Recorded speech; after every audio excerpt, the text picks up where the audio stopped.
बस एक तस्वीर एक बैग की है जिसमें कुछ पुलिस वाले उसे उठा रहे हैं और एक रजाई के कवर पर उसको रखेंगे। दूसरी तस्वीर, ये जो पहली तस्वीर है जो पुलिस वालों की, ये दिन के उजाले की है। दूसरी तस्वीर रात के अंधेरे की है। एक शख्स एक बैग लेकर, ट्रॉली बैग है वो बड़ा सा, और रात के अंधेरे में जा रहा है कहीं। अब ये जो दोनों तस्वीरें, इसमें कॉमन बात यह है कि इन दोनों तस्वीरों में बैग एक ही है।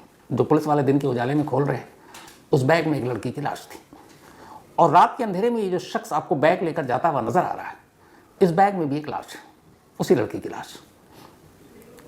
अब इस तस्वीर को देखकर सिर्फ एक सवाल मन में आता है, खासतौर पर आप इस पहली तस्वीर को देखिए, जो ये शख्स अंधेरे में ये बैग लेकर जा रहा है। अब सोचिए, इसके हाथ में एक बैग है, रात का वक्त है, 10 से 11 के दरमियान का वक्त है, और ये ट्रॉली बैग को सड़क पर घसीटता हुआ आराम से जा रहा है। इसके बॉडी लैंग्वेज को देखिए, इसकी चाल को देखिए, और सोचिए कि इस बैग को ले जाते हुए इसके मन में क्या चल रहा होगा।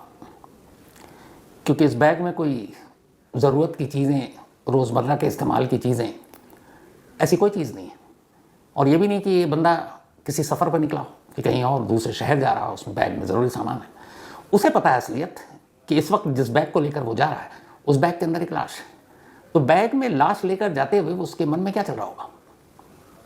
अगर इसके बॉडी लैंग्वेज से या इसकी चाल से समझने की कोशिश करें तो मायूसी हाथ लगती है, क्योंकि अंदाज़ा ही नहीं हो रहा कि इस वक्त ये शख्स एक लाश को बैग में रखकर जा रहा है। अब दिमाग में क्या है वो तो मुझे पता नहीं, लेकिन हाव भाव से हम लोग अंदाज़ा नहीं लगा सकते। ये इसलिए आपको बता रहा हूँ कि कभी इस तरीके से कोई शख्स कोई बैग लेकर, वो भी रात में अर्ली मॉर्निंग, और इस तरीके से आराम से टहलता हुआ जैसे एक नॉर्मल इंसान किसी सफ़र पे निकलता है लेकर जा रहा हो, तो हम ये आप अंदाज़ा ही नहीं लगा पाएंगे कि उस बैग के अंदर क्या है और वो कहाँ ले जा रहा है। एक कातिल की केस स्टडी के तौर पर यही छोटी छोटी चीज़ें बड़ी काम आती हैं। तो इस बैग को देखकर आप वैसे ही अंदाज़ा भी नहीं लगा सकते कि शख्स एक बैग को लेकर इस वक्त कहाँ जा रहा और इस बैग के अंदर क्या है, जबकि उस बैग के अंदर एक लाश थी। और अब पेश है पूरी कहानी, इस बैग की कहानी, इस लाश की कहानी। इस कहानी की शुरुआत होती है 1 मार्च को। वक्त करीब सुबह के 11 बजे थे, सैटरडे का दिन, और ये रोहतक के पास, रोहतक दिल्ली हाईवे के करीब एक फ्लाईओवर है, उसके नीचे थोड़ी सी झाड़ियाँ हैं। इस झाड़ी के करीब एक काले रंग का बड़ा सा बैग पड़ा था। एक राहगीर वहाँ से गुजरता है, उसकी नज़र बैग पर पड़ती है, उसे कुछ शक होता है। वैसे भी आजकल देश के अलग अलग हिस्सों में ऐसे बैग जो लावारिस मिल रहे हैं, उसको देखते ही शक होना शुरू हो जाता है, क्योंकि इतनी लाशें बैग से मिल चुकी हैं अलग अलग शहरों से कि अब अंदाज़ा लगा लिया जाता है। तो उसी शक के बिना पर वो राहगीर पुलिस को फ़ोन करता है। पुलिस की टीम फ़ौरन मौके पर आती है, फिर फॉरेंसिक की टीम आती है, बैग को खोलते हैं। बैग के ऊपर एक रज़ाई का कवर था। पुलिस उस कवर को बाहर निकालती है, उसे बिछाती है, और फिर पूरा बैग खोलती है। अंदर ठूसी हुई एक लाश थी, एक लड़की की लाश। अब पुलिस आसपास में और चीज़ों को देखती है, तो कोई ऐसा सबूत नहीं मिलता जिससे उस लाश की शिनाख्त हो। पुलिस मौके की तलाशी लेने के बाद लाश को मोर्चरी भेज देती है।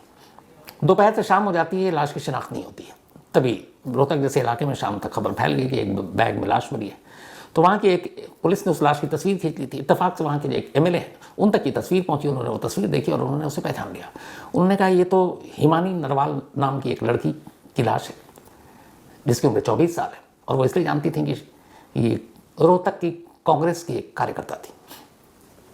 अब जब पुलिस को ये पता चला तो ये हुआ कि कहाँ रहती है, तो पता चला रोहतक के विजयनगर कॉलोनी में ही रहती है, किराए के घर में।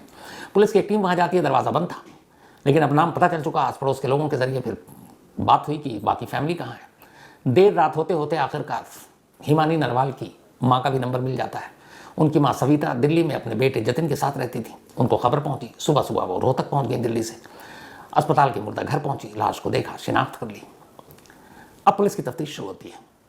पुलिस उनकी माँ से पूछताछ करती है, तो बताती हैं कि 27 फरवरी की शाम 4 बजे तक वो रोहतक में ही अपनी बेटी हिमानी के साथ थी।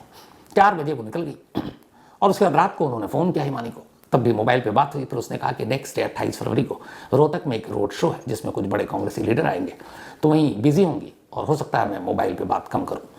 ये उनकी आखिरी बातचीत थी। नेक्स्ट डे उन्होंने फ़ोन किया तो हिमानी का मोबाइल स्विच ऑफ था, और फिर 1 मार्च को खबर ही आ गई। अब पुलिस ने तफ्तीश शुरू की। माँ के आने के बाद विजयनगर कॉलोनी के उस घर में गई, दरवाज़ा ताला तोड़ा गया, अंदर दाखिल हुए, लेकिन मौके से या घर से कहीं से भी हिमानी का मोबाइल नहीं मिला। अब वहाँ हिमानी का मोबाइल तो नहीं था, लेकिन उसका नंबर उनकी माँ के जरिए मिल गया। नंबर मिला तो उस नंबर के ज़रिए अब मोबाइल की सर्विस प्रोवाइडर जो कंपनी है, कॉल डिटेल रिकॉर्ड और ये सारी चीज़ें निकालने की कवायद शुरू हुई। अब इधर तफ्तीश चल रही है, उधर पुलिस जहाँ पे ये लाश मिली थी बैक दिल्ली रोहतक हाईवे के करीब, वहाँ और जहाँ हिमानी रहा करती थी उस घर के करीब के सीसीटीवी फुटेज को खंगालती है।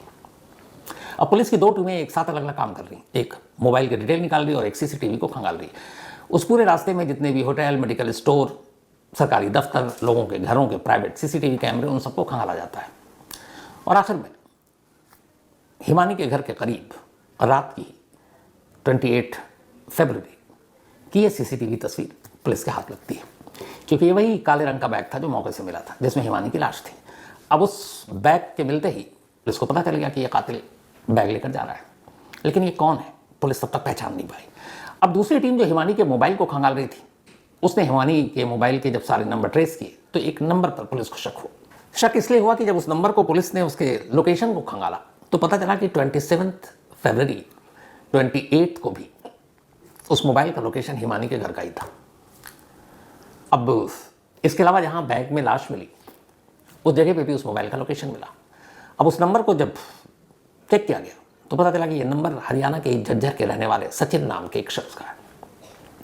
पुलिस की एक टीम वहाँ पहुंची, पता चला कि सचिन का एक मोबाइल एसेसरीज का शॉप है, लेकिन दुकान बंद, सचिन गायब। बट मोबाइल के लोकेशन के जरिए, बाकी कुछ अपने मुखबिरों के जरिए पता चला कि वो इस वक्त दिल्ली में है। हरियाणा पुलिस की एक दिन दिल्ली पहुंचती है और आखिरकार अब सचिन पुलिस के कब्जे में था। सचिन को लेकर पुलिस वापस रोहतक पहुंचती है। रोहतक पहुंचने के बाद अब उससे पूछताछ शुरू होती है। जब पूछताछ शुरू होती है तो फिर बैग की इस लाश की पूरी कहानी सामने आ जाती है। करीब 1.5 साल पुरानी बात है। सोशल मीडिया के जरिए सचिन की मुलाकात हिमानी से होती है। धीरे धीरे दोनों आपस में चैट करते हैं, फिर दोस्ती होती है, फिर मिलना जुलना शुरू हो जाता है और वो दोनों अच्छे दोस्त बन जाते हैं। इधर हिमानी की ज़िंदगी की कहानी ये थी कि हिमानी का परिवार रोहतक में ही रहा करता था एक ज़माने में, लेकिन फिर करीब 12 साल पहले हिमानी के बड़े भाई का कत्ल हो गया। मोबाइल के लिए कुछ झगड़ा हुआ था और उसी झगड़े में कत्ल हो गया, बट उसके भाई के कातिल को कभी सज़ा नहीं मिली।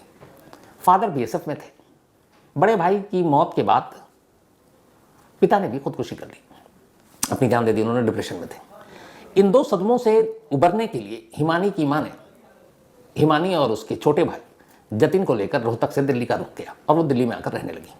लेकिन हिमानी जो है वो, उसकी पढ़ाई हो रही थी रोहतक से। रोहतक से उसने पहले ग्रेजुएशन किया, फिर वहाँ के एक कॉलेज से लॉ की पढ़ाई कर रही थी, वकील बनना चाहती थी। लेकिन अचानक कुछ साल पहले उसकी दिलचस्पी राजनीति में हुई, पॉलिटिक्स में, और उसने रोहतक कांग्रेस ज्वाइन कर लिया। सब कुछ ठीक चल रहा था। 2023 में राहुल गांधी ने भारत जोड़ो यात्रा शुरू की थी और तब ये यात्रा रोहतक पहुंची और उसी भारत जोड़ो यात्रा में रोहतक से हिमानी भी राहुल गांधी के साथ जुड़ गए। बाद में राहुल गांधी ने अपने सोशल मीडिया हैंडल से बाकायदा हिमानी के साथ अपनी तस्वीर भी शेयर की थी उस भारत जोड़ो यात्रा की, और यहीं से हिमानी थोड़ी रोहतक में मशहूर हो गई। फिर धीरे धीरे उनके तमाम बड़े नेताओं के साथ भी तस्वीरें सोशल मीडिया पर आने लगी। इसके अलावा वो सोशल मीडिया पर काफ़ी एक्टिव भी थी, लॉ की पढ़ाई भी चल रही थी। माँ और भाई इधर दिल्ली में थे, लेकिन रोहतक कांग्रेस में काम करने की वजह से हिमानी ने रोहतक में एक किराए का घर भी ले रखा था और वो वहाँ अकेली रहती थी। इधर सचिन से दोस्ती शुरू हुई, सचिन ज़िंदगी में आया, सचिन से मिलना जुलना शुरू हुआ। अब सचिन हिमानी से अक्सर मिलने लगा, रोहतक के उस घर में वो आकर रहता। सचिन शादीशुदा था पहले से, 2 बच्चे थे, लेकिन इन दोनों के रिश्ते ठीक ठाक चल रहे थे। 27 फरवरी को हिमानी की माँ ने जो कहा था वो सही कहा था कि वो 4 बजे तक वहाँ थी, उसके बाद वो दिल्ली लौट गई। उनके लौटने के ठीक 1 घंटे के बाद हिमानी ने सचिन को फ़ोन किया। सचिन हिमानी के घर पहुँच गया। झज्जर से करीब 30 से 35 किलोमीटर की दूरी पर उसका अपना शॉप और घर है। अब 27 फरवरी की पूरी शाम को लौटा और दोनों साथ रहे। 28 फरवरी की तारीख आ गई, दोपहर तक भी साथ रहे, लेकिन शाम 4 बजे के बाद अचानक सचिन और हिमानी में झगड़ा शुरू हो गया और झगड़ा इस कदर बढ़ा कि शाम 5 बजे के आसपास सचिन ने हिमानी के हाथ उसके दुपट्टे से बांध दिए और मोबाइल के चार्जर से, वायर से उसका गला घोंट दिया। कत्ल करने के बाद अब उसे कुछ समझ में नहीं आया क्या करे। तो इस दौरान में जब ये गुस्से में दोनों झगड़ रहे थे तब सचिन के हाथ में भी चोट आई जिससे खून बहने लगा। तो वो जो घर में रज़ाई रखा हुआ था उस रज़ाई के ऊपर भी वो खून की बूंदें पड़ी, तो रज़ाई के कवर पर वो खून के धब्बे थे। अब उसने देखा कि कत्ल तो हो गया, अब क्या करे। फिर उसने हिमानी की अंगूठी, उसके गले में जो भी जेवर थे वो उतारे, उसका फ़ोन लिया, उसका लैपटॉप लिया, लाश को वैसे ही बिस्तर में छोड़ा बाहर हिमानी की ही स्कूटी थी, स्कूटी उठाई और अपनी शॉप पे पहुंच गया 34 किलोमीटर दूर। वहां जाकर थोड़ी देर रहा, फिर वापस लौटता है। लौटने के बाद अब अंधेरा हो चुका था। अब वो सोचता है क्या करे। इत्तेफाक की बात कि घर में एक बड़ा सा बैग पड़ा था, वही काले रंग का, और वो बैग किसी और ने नहीं, खुद हिमानी ने अपनी ज़रूरत के लिए खरीदी थी। बैग पर नज़र पड़ी, बैग का साइज़ बड़ा, उसे अंदाज़ा हो गया कि इसमें हिमानी की लाश आ जाएगी। अब उसने उस लाश को, हिमानी की लाश को बैग में डाला। रज़ाई के कवर पे चूंकि खून था, इसलिए उसने कवर उतारा और उस कवर को लाश के ऊपर रखा, बैग बंद किया और रात करीब 10 से 11 के दरमियान अब उस बैग को लेकर वो बाहर निकला। सचिन को ये पता था कि अमूमन बस स्टॉप, बस अड्डे पर लोग या हाईवे की तरफ बड़े बड़े बैग लेकर सफ़र करते हैं, क्योंकि एक शहर से दूसरे शहर जाना है। वो बाहर निकलता है, एक ऑटो करता है, ऑटो में बैग रखता है और उसके बाद कहता है कि चलो सांपला बस स्टॉप तक चलना है। ऑटो वाले को भी कोई शक नहीं होता है। वो बस स्टैंड पर एकदम उतरता है। जब ऑटो वाला चला जाता है, रात का वक्त था, तो वो चुपचाप धीरे से बस स्टैंड से आगे बढ़ता है। उसे पता है आगे फ्लाईओवर के नीचे कुछ सुनसान सी जगह है, झाड़ियाँ हैं। वहाँ पहुँचता है, बैग को उस झाड़ी में फेंकता है, वहाँ से बस पकड़ता है और दिल्ली निकल जाता है। अगले दिन सुबह किसी राहगीर की नज़र पड़ती है और ये बैग की खबर पहुँचती है और फिर पुलिस पहुँचती है। तो ये सारी बात तो सचिन ने बता दी। अब सवाल ये है कि आखिर सचिन ने हिमानी को मानो जवाब नहीं दिया, और इसकी वजह ये कि उन्होंने बार बार कहा कि अचानक गुस्से में उसने कत्ल किया था, और दोनों दोस्त थे। अब दोस्त के बीच, दो दोस्तों के बीच गुस्से में झगड़ा तो होता है, आम बात है, लेकिन दो दोस्तों के बीच गुस्से में कत्ल हो जाए, ये थोड़ी आम बात नहीं है। तो अब मोटिव को लेकर मीडिया, सोशल मीडिया में बहुत सारी बातें आ रही हैं, लेकिन रोहतक पुलिस का कहना है कि जब तक वो कंफर्म ना हो जाए, मोटिव सही नहीं बता सकते। अब जैसे एक जो सबसे ज़्यादा सोशल मीडिया में चल रहा है वो ये कि हिमानी और सचिन के बीच दोनों एक तरह से रिलेशनशिप में थे और हिमानी कुछ पैसों की मांग कर रही थी। सचिन परेशान हो गया था और कुछ ऐसी चीज़ थी जिसकी वजह से वो उसको ब्लैकमेल भी कर रही थी, और इसी गुस्से में सचिन ने उसका कत्ल कर दिया।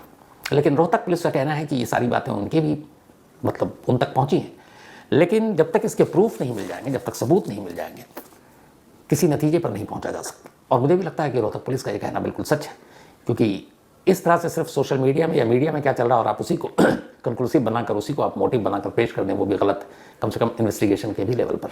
तो ऐसा होना नहीं चाहिए। तो अब जो भी सही मोटिव या मकसद है, 3 दिन की पुलिस रिमांड पर है सचिन, उससे पूछताछ होगी और फिर ये सारी कहानी सामने आ जाएगी। तो ये थी आज की कहानी।